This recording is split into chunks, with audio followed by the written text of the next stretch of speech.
पवन sir, ये जो घटनाएं हैं, चाहे वो दिल्ली की हो चाहे वो लखनऊ की हो, कैसे देखते हैं आप इसको? देखिए, बहुत स्पष्ट सी चीज है और मैं इसको बहुत समय से देख रहा हूं और इसका अध्ययन भी मैंने किया। हाँ। कि ये सीधा सीधा एक तरीके से बलात्कार रूप से धर्मांतरण कराना है और धर्मांतरण कराने के बाद, और इसमें प्रेम कहीं भी शामिल नहीं हो रहा, धर्मांतरण कराने के बाद यदि वो लड़की उस लड़के की बात को नहीं मानती है तो फिर उसके टुकड़े हो जाएंगे। दूसरी एक चीज है इसमें, यद्यपि ये मेरा विषय नहीं है, ये इंटेलिजेंस एजेंसियों का विषय है, लेकिन मुझे जो ट्रेंड दिखाई देता है वो इस प्रकार का दिखाई देता है। कहीं ऐसा तो नहीं कि ये लड़कियां जबरन इनका धर्म परिवर्तन करा के इनको कहीं विदेश भेजा जा रहा हो और विदेशी कुछ ऐसे आतंकवादी संगठन हो जहां पर इनका इस्तेमाल किया जा रहा हो, ऐसा भी संभव है। और तीसरा मुझे जो इसमें एक एंगल नजर आता है वो ये नजर आता है कि धर्मांतरण एक तरफ हिंदूज का बहुत तेजी से हो रहा है, आप देख भी रहे होंगे, क्या बुद्धिस्ट, क्या ईसाई, क्या इस्लाम, और वो लोग जो सीधे तरीके से धर्मांतरित नहीं होते, वो लोग स्त्रियों को, बच्चियों को बरगला रहे हैं और वो धर्मांतरण करा रहे हैं, जिससे कि हिंदू जनसंख्या पर बुरे प्रभाव इसके पड़े और आगे जाकर वो जो मंसूबे लेकर चल रहे हैं 20,047 के, हाँ, उन्हें पूरा कर सके। पवन सर, क्या ये मेंटालिटी है, ये सोच है? क्योंकि आप देखिए, जो खबरें हमने पढ़ी है उसमें आफताब ने इस बात को कबूला है कि वो पहले ही मारना चाहता था, लेकिन उस दिन मामला इमोशनल हो गया, उस दिन वो रोने लगी तो कहा छोड़ देते हैं। उसके 5 दिन बाद मारा, और किसी से जिससे आप मोहब्बत करते हैं, अब मोहब्बत तो कहना गलत हो जाएगा, वो शब्द ही खत्म हो गया यहां पर, जिसके साथ आप इतने दिन से जान पहचान थी, जानते थे, जिसको आप, मोहब्बत शब्द मैंने हटा दिया इस पूरी स्टोरी से, उसको आप मारते हैं, टुकड़े करते हैं और उस टुकड़ों के साथ रहते हैं और धीरे धीरे कर फेंकते हैं। ये कैसे संभव है?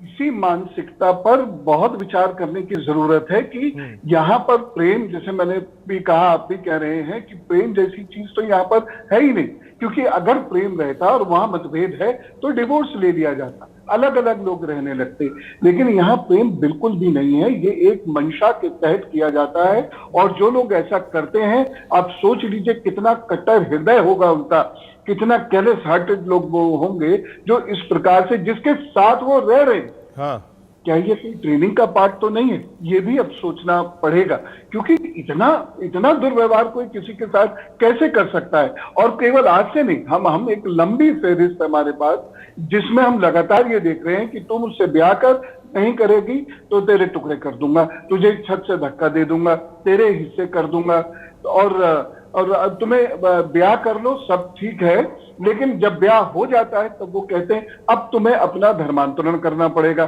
तो ब्याह से पहले तो ऐसी कोई बात नहीं थी, ब्याह के बाद अगर प्रेम है तो दोनों बिल्कुल। हमारे साथ साथी आ रहा हूं, कौन सा आ रहा हूं, पूरी जांच होगी, उसमें पता लगेगा क्या दूध का दूध, पानी का पानी निकल कर आएगा सामने, वजह क्या थी। और हम ऐसे लोगों के साथ नहीं खड़े, और ये साध्वी प्रज्ञा जी और जो ये पवन सिन्हा जी हैं, ये तो उन हथियारों के साथ और जो रेपिस्ट है उनके साथ खड़े होते हैं, उन्हें फूल माला पहनाते हैं, उन्हें तिलक लगाते हैं, मिठाइयां बांटते हैं ये लोग। हम तो बताइए किस मुसलमान ने समर्थन किया आफ्ताब का या उसका? सब खंडन कर रहे हैं, सब फांसी की। पवन सर एक बार रिप्लाई कर लीजिए, क्योंकि सीधा आरोप आप पर और साध्वी प्रज्ञा पर है।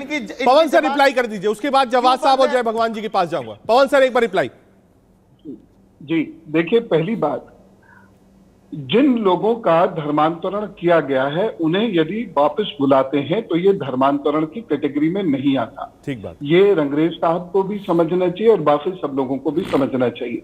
दूसरी बात, कोई भी समुदाय, कोई भी संप्रदाय कभी नहीं चाहेगा कि अपने यहाँ से लोग जाएं, वो ये चाहेगा उसके लोग वही बने रहें।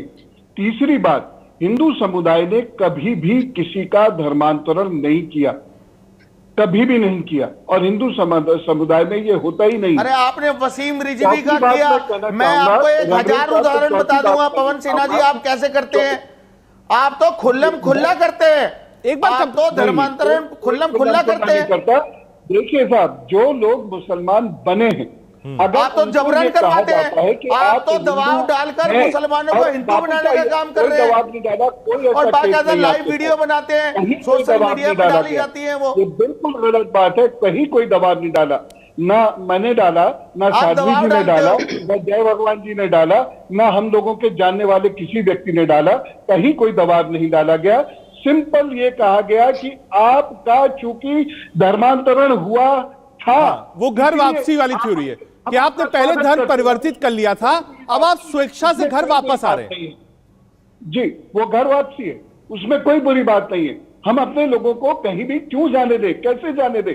जब दूसरा समुदाय दूसरे लोगों को अपनी तरफ खींच रहा है तो हमें भी अधिकार है कि हम जो लोग खिंच गए हैं उनसे पुनः निवेदन करें, प्यार से निवेदन करें, वापस आइए।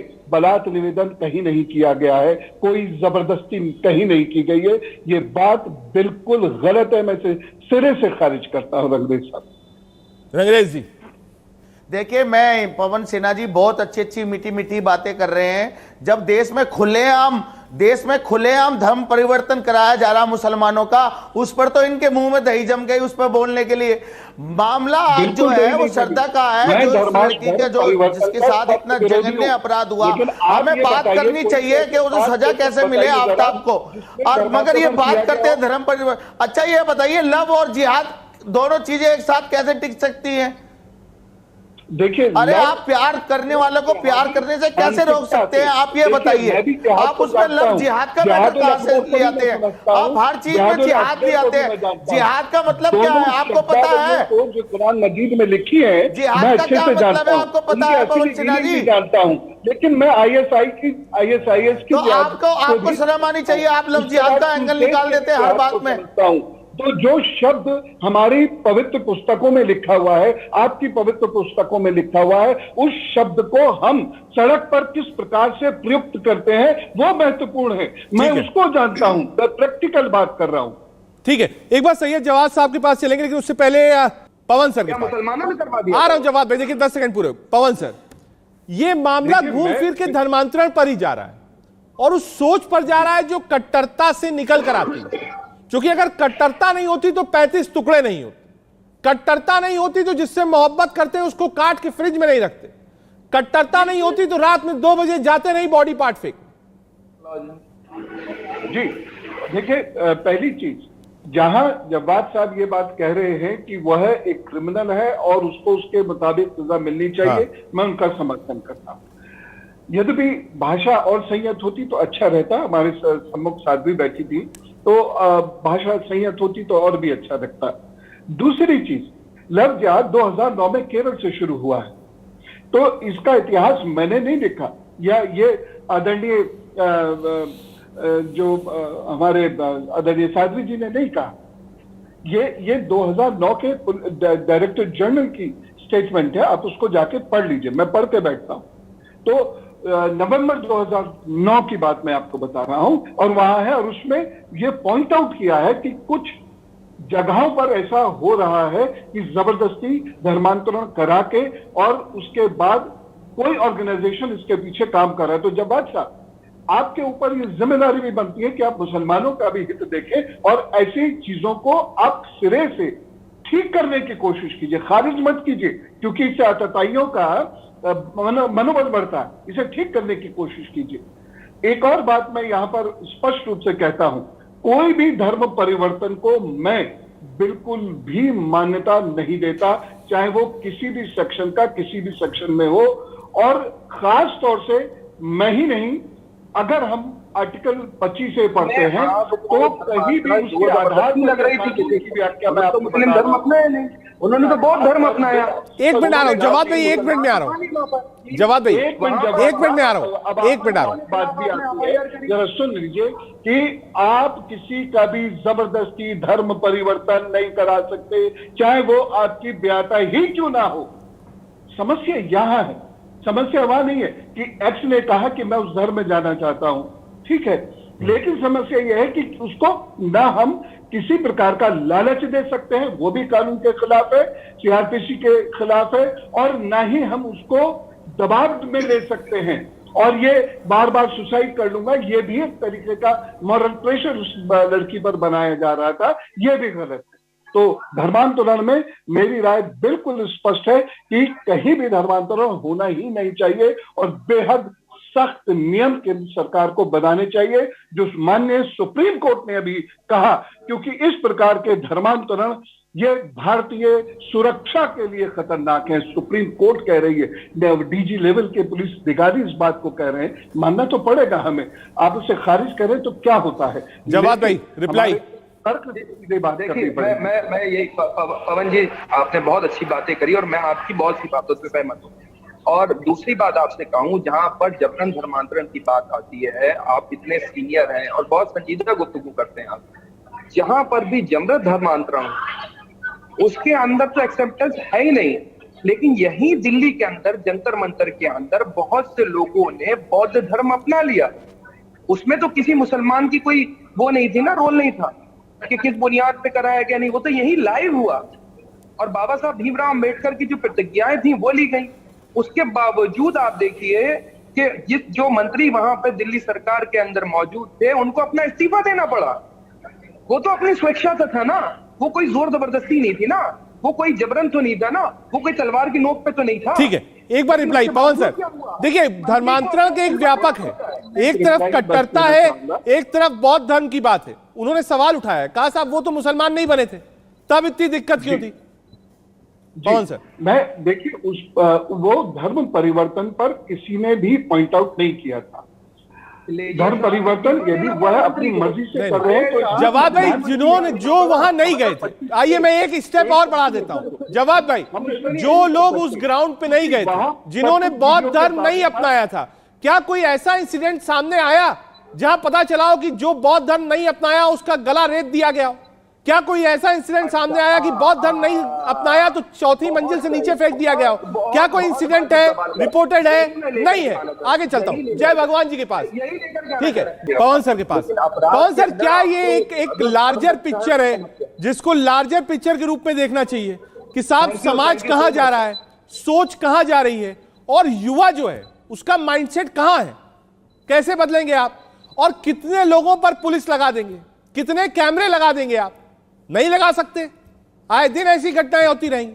सरकार कानून बना देगी, लेकिन घर घर में थोड़ी ना घुस के देखेगी कि हर घर में आफ्ताब तो नहीं बैठा है। बिल्कुल, ये बहुत महत्वपूर्ण बात आपने कही है। देखिए, बच्चियों को खुद समझना होगा, समझना होगा।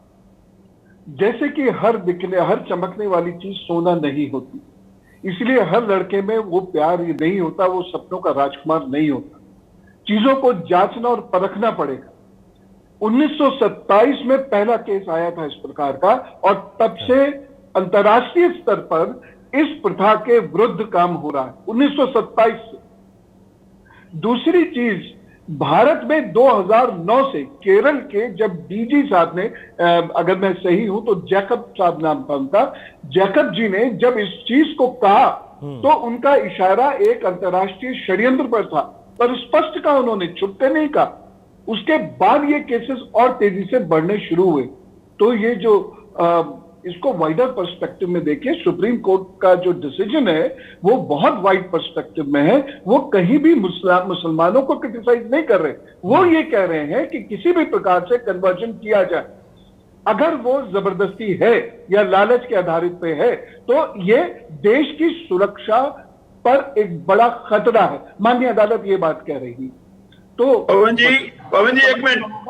पवन जी, जो आपने बात कही है उसका मेरे पास आंकड़ा है जी कि केरला में मात्र 2006 से लेकर 9 में 270 हिंदू लड़कियों का धर्म परिवर्तन करवाया गया और उनको धर्म परिवर्तन के लिए मजबूर किया गया।